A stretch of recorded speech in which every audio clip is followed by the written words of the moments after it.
Good day, everyone. So here we have a new lesson for today, which is irony. So what is irony? Review of definition.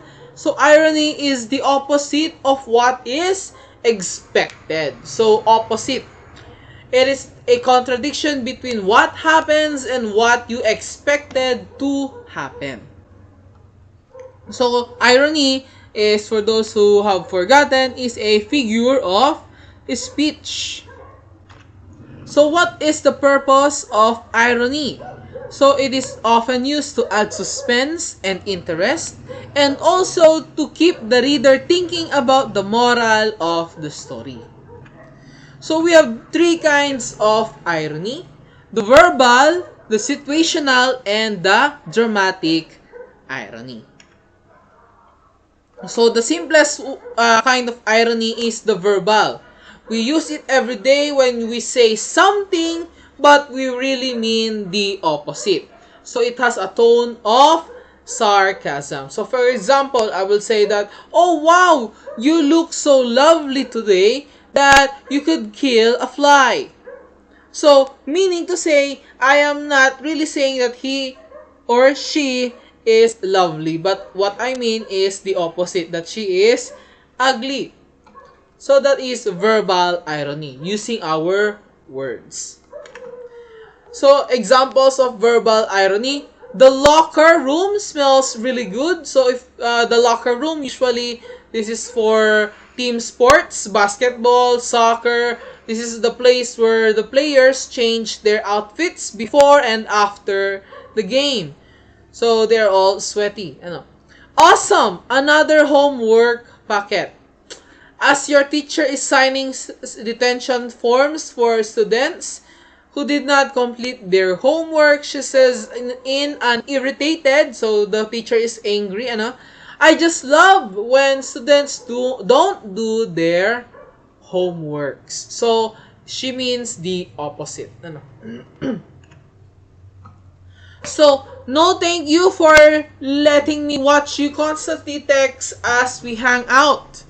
I would hate to bore you with my company. So if you ever been to a date or been with someone and the person you are with is focused more on their phones rather than talking to you, so this is what you would usually say, that you are thank you that you are being ignored. So I have here a clip, but I will just post it in your works so that the video that I am making right now is not too long. Next is situational irony.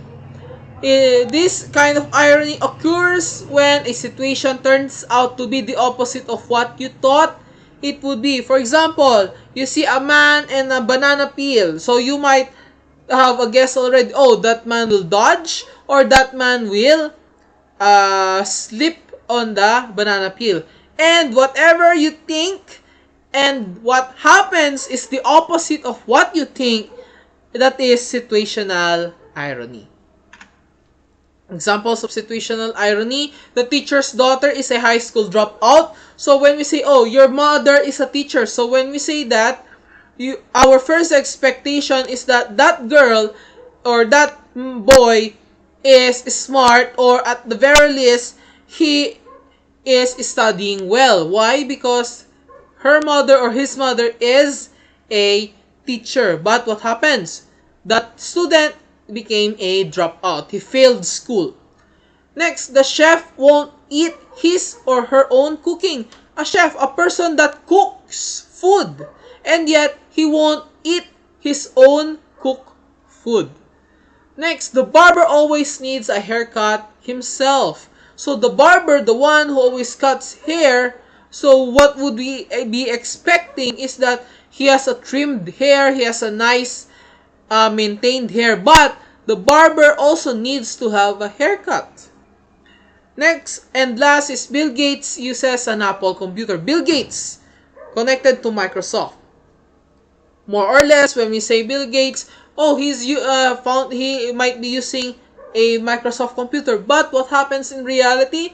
He uses an Apple computer, the enemy or the rival of Microsoft. Okay, so again, I have here a clip, but I will just post it or attach it in your work. Lastly is dramatic irony. So when the reader understands more about the events of a story than the character does, this is used to engage the audience to keep them actively involved in the storyline. So basically, in the dramatic irony, you are either the audience or the reader, because you know much more what is happening in the story than the characters of the story. You have the third person point of view of the story.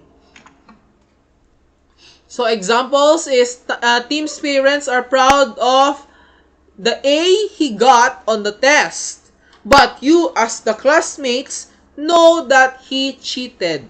So that's dramatic irony. Alex writes a love poem to Judy, but again, you know as his friends or as his classmates that he really loves Judy really loves Devin, not Alex. And here, we have a cat putting what? Pepper and hitting the bowl.